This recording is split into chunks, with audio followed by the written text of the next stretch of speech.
Hello all. This video is a continuation of exploring the different features or functionalities under the Power Query editor.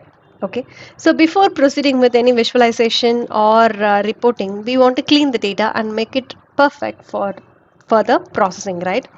So for that, we have the Power Query editor and we are exploring how to do different transformations to the data in our previous videos. So in this video, let us try to understand how to do pivot and unpivot using the Power Query editor. Okay. So here I have a data set. This is the original data which we saw in the previous video. So we have cleaned this data by removing these incorrect columns and then filling these null values with the actual data pointing from United Kingdom and like that, right? So here let us try to take the monthly sales report for this particular sales data. So this data, it contains the unit price for certain products for every month. Okay, for example, so consider you are selling some product A, and in the January 2010, its unit price is 2.55 and February 3.39 and like that. Similarly, 2011 it is for each and every month. Okay, so in order to do some unpivoting or pivoting in the Power Query editor, let us see how to do that. So I'm just importing the data set.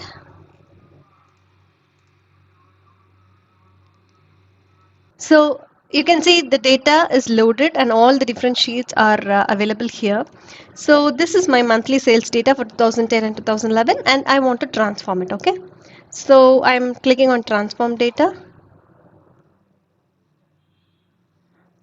So here if you see, the first row can be considered as a header.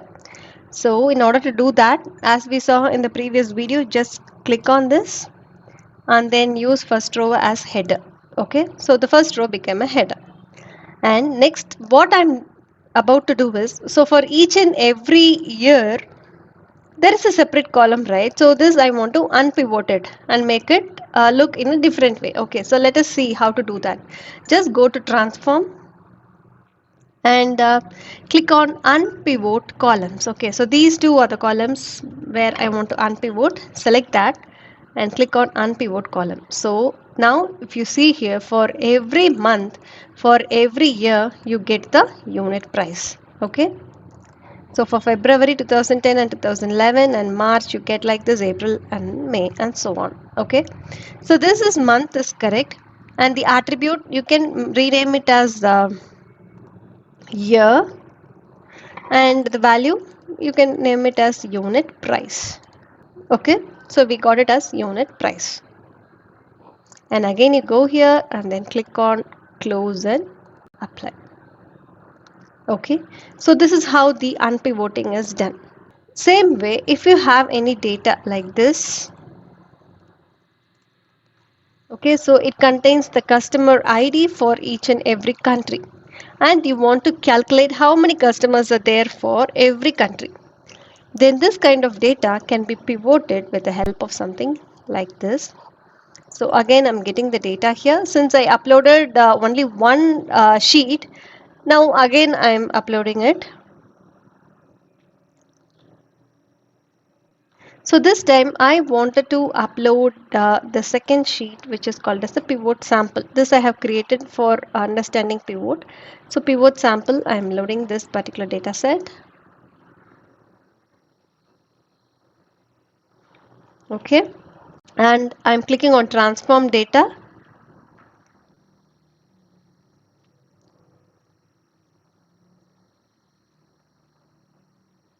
So initially when the data is loaded, you have the customer ID and country. So when you filter for any one country, you will be able to see for individual counts, right? So there are 9 records for customer ID.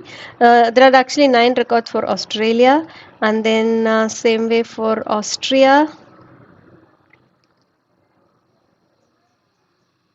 Same way for Austria, there are 11 records. Okay. So for this data, we will create a pivot. Okay. So I'm selecting the country column and I'm clicking on pivot column. So the value column must be the customer ID, which I want. And in the advanced option, either you can select the count or what is the maximum, minimum, medium, range, sum, that is the total value of all these and so on. For now, I'm going to give count all. Okay. So here, if you see, for Australia, there are 9 records, Netherlands 9, Germany 95, and like that. Suppose if you want to calculate the total sales by pivoting, then you can go for the option called sum, which we saw, and various other features also can be used. Okay.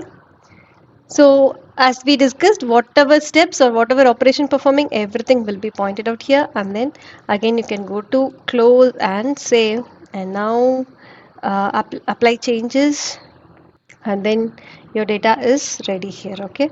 So using these data sets you can create any kind of visualizations in order to understand the data better. Okay. So that's it in this video. So we just saw how to do some pivot and unpivot operations for the sample data using the Power Query editor. Okay. Let's continue with another topic within the Power Query editor in our next video. Thanks for watching this video. Have a nice day.